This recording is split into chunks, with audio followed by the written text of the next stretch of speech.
Hey guys, this is Laurel. How are you all doing? I know it's been a while since I've made a video, and I just wanted to come and give you guys a little update before we get into my June bullet journal plan with me. I just want to let you know that I haven't been gone this long. You know, it wasn't all completely on purpose. After I just did my last video, filmed it in April, I went to this amazing art journaling retreat held in a small town not too far from here, and it was a wonderful and amazing experience. And I'm thinking about doing a flip through video of the journal that I made there, because we all made these gorgeous art journals, and that was a really fabulous time that I took for myself. You know, I just think it's really important for anyone really to have time away from their regular routine and take a break and a vacation. So that's where I was at the last part of April. The thing that kind of made things difficult was that shortly after I got back, and I was starting to get back into my routine of being home again, I got a cold and I got so sick. I mean, it sounds really dumb when I'm saying it now, but man, I had no energy. I couldn't hardly do anything except for maybe sleep, and it was just crazy. So that one really knocked me back. It took about 3 weeks for me to get over that cold, and then towards the end of that I also got just a little bit of food poisoning. It wasn't anything serious, but it was enough to make me sick. So needless to say, I didn't really do much of anything during May except mostly be sick. You know, the last weekend was Memorial Day, and it was a chance for me to go back and see my father's gravesite and to remember him. And it was kind of a tough thing, but I'm still glad I had that experience. So anyways, I'm just letting you know where I was and what was going on with me. And if you notice, I'm not sitting in the same spot. You know, we just have a regular home office here. It's nothing really special or unique or anything, but my husband has been trying to help me kind of redo my craft space a little bit so that I can film hybrid projects in here, or bullet journal projects at my craft desk instead of having to use our kitchen table, which I've been doing. So we're kind of, I don't know if this is where I'm going to film when I sit and talk to you guys. I'd like to actually be sitting at my desk, but I'm having trouble with the camera mount, figuring out how to angle it so that I can just sit at my desk and do for like these chatty type of videos. You know, if I'm working on a project it's on my desk, like a craft project, that's pretty easy, but I'm still kind of figuring it out. So if you guys could bear with me on that one, that would be great. So what I thought I would show you today before we got into planning for June is I thought I would just show you some pages that I didn't have finished in April. And there's just a few of those. And then I'll just show you briefly what I did with my bullet journal in May, just because my journal, and then I'll show you how I have June set up since it's the beginning part of June now. I've made just a few changes, nothing humongous, but I just thought I'd share those with you. So anyways, if you want to see all that and are interested in those things I just talked about, I hope you'll keep watching. Okay guys, whoops, sorry, here we are. I'm just going to show you a couple of pages in April that you guys didn't get to see. This is just one of my weekly spreads from April, and the thing I liked about this one was since I've kind of been learning about lettering and lettering styles, I have been like finding hand lettered styles or like font styles that I want to try and copy. And so I have a Pinterest board that I've started of some of the styles you've seen me use in this book. So I will go ahead and link you guys that down in the description bar. And then I'm going to flip over. I just want to let you guys know that I'm not going to be doing the self-eval spreads anymore. Like this one I just left blank. My husband and I are just kind of looking for a different system, just a different way to check in with each other, and this was okay, but it's not really working right now for us. We may come back to it later, but we're not going to do that for now. And then here's just another weekly spread that I was really proud of. I doodled these little flowers just by looking at things on the internet on Google Images. And then I used another one of those lettering styles that I'm trying out here on each of the days of the week. I just went ahead and doodled like the first letter or two of each of the days of the week just to try that and to experiment with it. And I think it turned out pretty well. And you know, it took me a few times to get these letters down and I had to erase and start over, but that's the nice thing about this app is that you can easily do that. So, like I said earlier in the video, I went to an art journaling retreat about a month ago, the last weekend in April. And so, you know, packing lists for me are really, really hard because I always find that if I do it on the computer, there's always something I've forgotten to add it in, you know, and for some reason, I just lose track of where I am. If I'm not writing it down, I'll forget things. So I just decided to give this a shot for packing for this retreat because I not only had to take my clothes and things like that, I had to take my crafting supplies and papers and, you know, sometimes I'll forget my face care items or my makeup. So this one, I just went ahead and on this side I put all the craft supplies that our teacher asked us to bring and the ones that I thought that I would probably like to bring that would make it easier for me. And then on this side I put down my clothes, my shoes, accessories, skincare and makeup. Like I have a whole section right over here for the makeup part because I'm always forgetting stuff. And just I put a little note about the weather up here because it was still spring and it was, you know, a little chilly some of the days, so I wanted to make sure I packed accordingly for that. So anyways, and then I had just some blank space here, so I just filled it in with some paisley patterns just to experiment with those. So that's what I did there. And then here is my April memory sheet. You know, I talked about being at the retreat. One of my boys had a concert, what I'm watching on Netflix. Just kept it really pretty short and sweet. Talked a little bit about the weather and the tulips growing outside our door. So anyways, this one's pretty self-explanatory, pretty easy. So just more hand lettering that I tried that I haven't before that was really fun to do. Let me see. Okay, here's what happened with May. I got my calendar done. And it was looking pretty good, and I thought I was going to go through and do the rest of May, but I was just too sick. So this, instead of worrying about going back and trying to put in a habit tracker, or you know, any of the other page spreads, or worrying about the weekly spread, since I was basically like this picture right here that shows that little brown slug, that's kind of how I felt.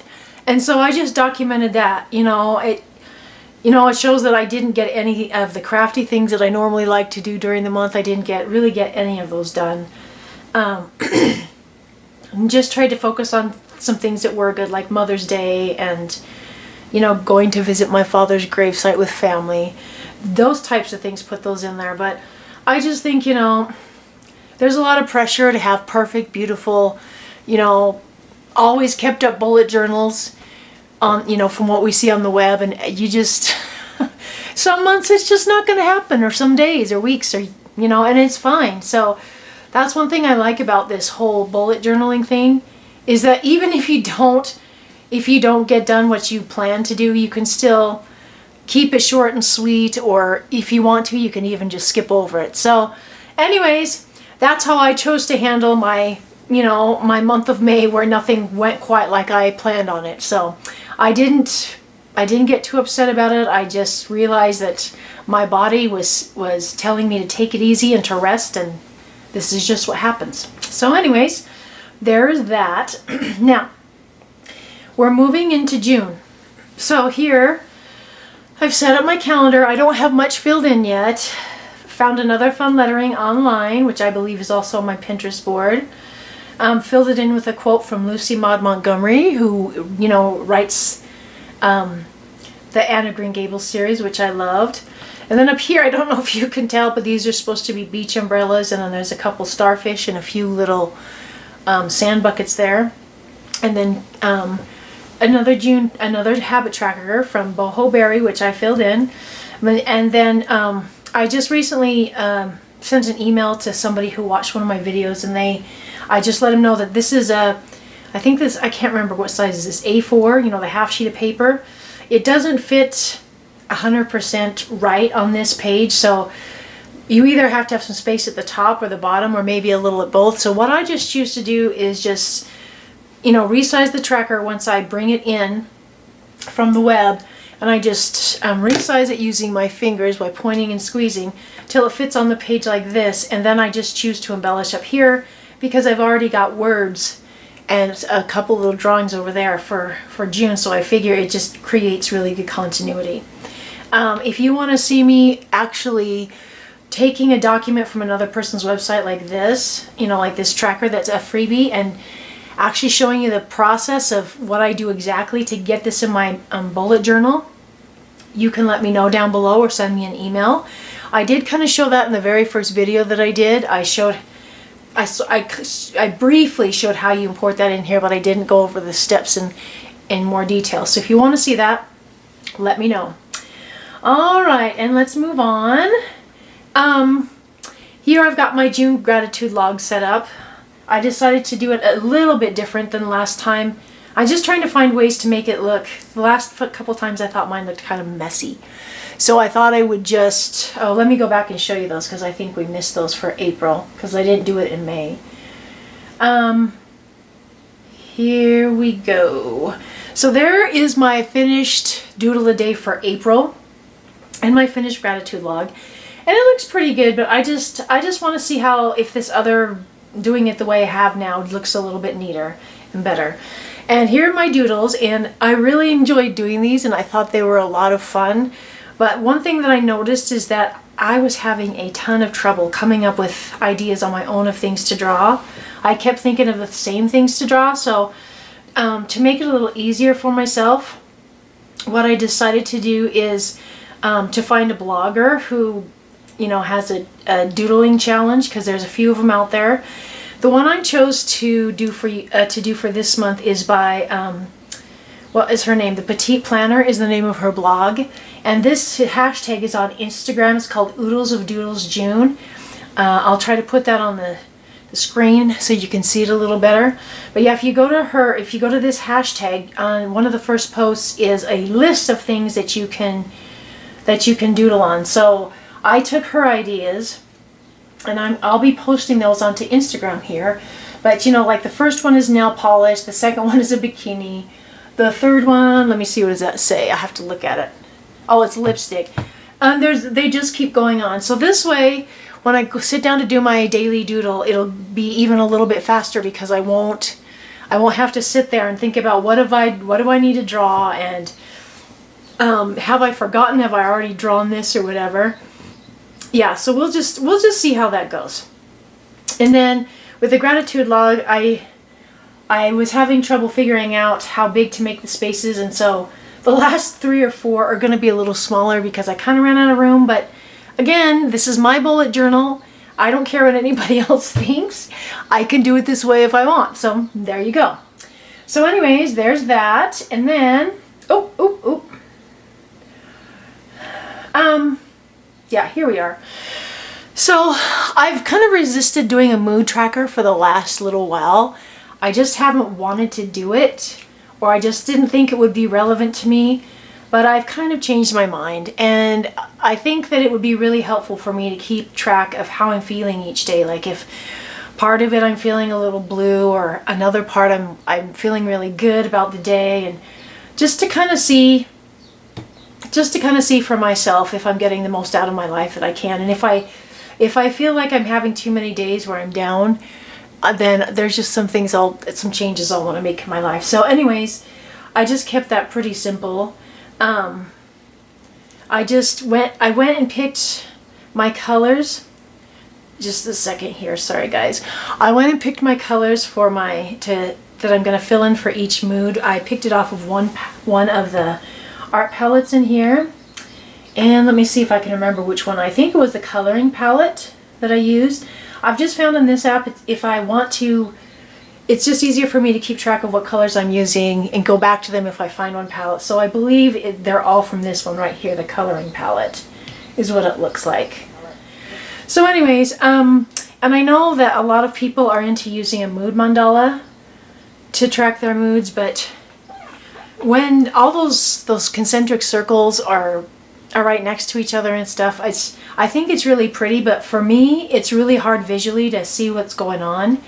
So I found a mood tracker like this on Pinterest. I changed it just a little bit because hers, she just drew a circle of color every day. She didn't have an outline. And I know for myself that it just doesn't work for me if I don't have some outlines, because I'm still not a very intuitive drawer, and I just need lots of guidance. The one thing I noticed when I was using this app is that it doesn't have a circle shape in it anywhere. I can't draw a circle. So what I ended up doing was punching out a little piece of paper using one of my scrapbooking punches. And then what I did was after I drew this grid, I zoomed it up and I put my paper right there, and then I trace around it with my pencil.